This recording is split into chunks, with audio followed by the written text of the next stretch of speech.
He was a Viking king, a dragon slayer, a scourge of Paris, and the father of legendary warriors. But did he even exist? Welcome to The Myth of Ragnar Lodbrok.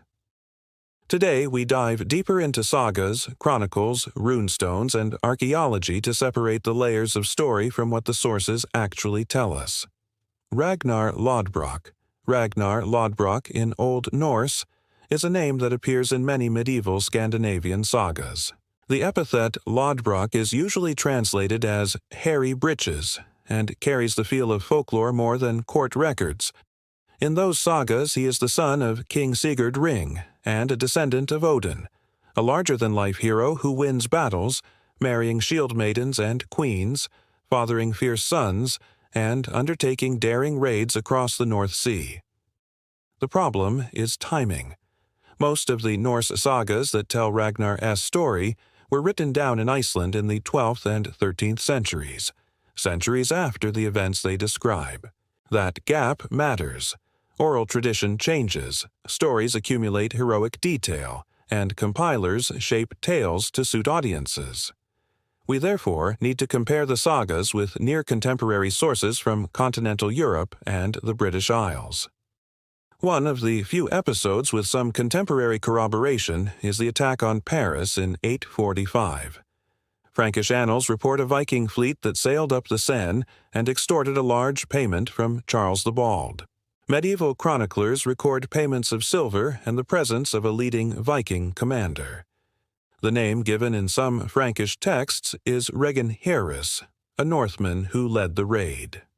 This figure has long been connected by later writers to the legendary Ragnar, and it's plausible that a powerful leader inspired saga builders to weave his deeds into the Ragnar narrative. But the Frankish sources do not call him Ragnar Lodbrok, and they give scant personal detail beyond the raid itself. Another set of contemporary records come from Anglo-Saxon and Irish annals. These sources describe a wave of Scandinavian activity in the 9th century, and later the arrival of a large army in England in 865, commonly called the Great Heathen Army. The Anglo-Saxon Chronicle records that various Viking leaders of Scandinavian origin invaded and campaigned extensively across the English kingdoms. The sagas insist these campaigns were led by the sons of Ragnar, avenging their father's death. The chronicle names leaders like Halfdan, Ivar, and Ubba in different contexts. The sagas supply a family narrative linking them to one father.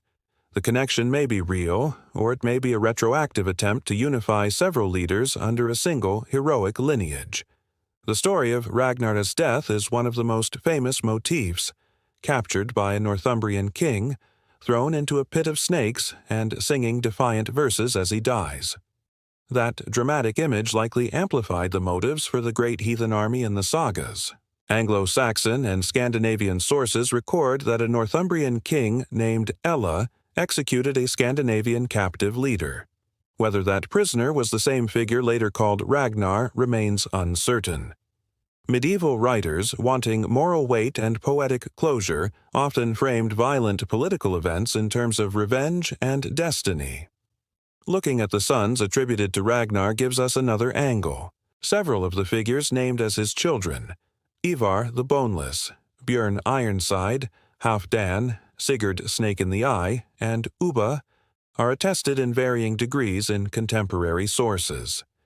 Ivar and Halfdan appear in Anglo-Saxon records connected to campaigns in England. Bjorn appears in Frankish and Scandinavian tradition as a raider and founder of dynasties. This suggests that there were powerful Scandinavian leaders in the mid-9th century whose reputations were significant enough to be preserved in multiple traditions. Saga writers could have performed what historians call a moon mythic condensation, taking the fame of several leaders and folding them around a single charismatic progenitor. We should also consider runestones and archaeological evidence. Runestones in Sweden and Denmark commemorate voyages, battles, and named individuals. Some inscriptions reference warriors who went west or died abroad, and they reflect real networks of travel and raiding. However, runestones rarely confirm long narrative arcs or family trees in the way sagas do. They are short memorials, not biographies. Archaeology confirms the existence of expansive trade routes, winter camps, and the material culture of Viking expeditions, but it cannot prove the biography of a single man called Ragnar Lodbrok. So, what are the plausible historical scenarios? One possibility is that there was a real powerful sea king in the early to mid-9th century whose exploits included a major raid on Francia and other notable deeds. His name might have been Regan, Regan, or a similar Germanic name. Later storytellers reworked this figure into the Ragnar persona. Another possibility is that Ragnar is a composite figure, an archetypal hero whose biography combines episodes from several leaders to create a compelling ancestral story for a web of warlords and dynasties. A third possibility is that the name and legend functioned politically. Later rulers and poets could legitimize claims by linking themselves to a storied forebear. The sagas themselves are worth reading as literature as much as history. They preserve Old Norse values, motifs, and poetic fragments that illuminate Viking Age culture, the importance of honor, violent destiny, fate woven by the gods, and the trope of heroic pride. Poems attributed to Ragnar or to his circle, such as fragments preserved in skaldic verse, might preserve kernels of genuine early medieval refrains, altered and polished by centuries of oral performance. In the modern era, Ragnar's image has been reshaped repeatedly. From medieval chronicles to 19th century romantic nationalism to contemporary television dramas, Ragnar has become a symbol. That modern symbol often blends historical detail, invented family drama, and anachronistic characterization to serve storytelling needs.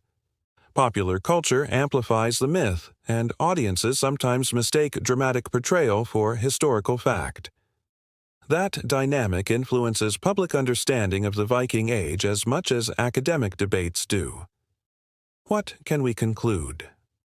Ragnar Lodbrok, as pictured in the Icelandic sagas, is unlikely to be a single historical individual whose life details match the medieval narratives exactly. Yet the legend has roots in historical events and real people. Viking raids on Francia and the British Isles, powerful war leaders who commanded fleets and men, and the emergence of the great heathen army. The saga of Ragnar likely crystallized to explain and glorify the deeds of real 9th century figures and to provide a shared heroic ancestor for later generations. Ultimately, the story of Ragnar Lodbrok is a window into how the past is remembered. It shows how oral memory, political needs, collective identity, and poetic imagination combine to create a legend. Rather than reducing Ragnar to simply true or false, we can appreciate him as a cultural construct with strands of historical fact running through it. Legends like his tell us less about the precise actions of a single man and more about the world that remembered him. A world of seafaring warriors, violent rivalry, kinship loyalties, and storytelling that turned leaders into mythic founders. So, when you hear the name Ragnar Lodbrok, think of it as the convergence point of many stories. A title for heroism, a repository for remembered deeds, and a vessel for cultural memory. In that sense, Ragnar is real, not necessarily as a documented ruler with a continuous life story, but as a powerful idea that shaped centuries of how Scandinavians and their neighbors understood the Viking past. Like, subscribe, and tell us in the comments which historical figure or legend you want us to examine next.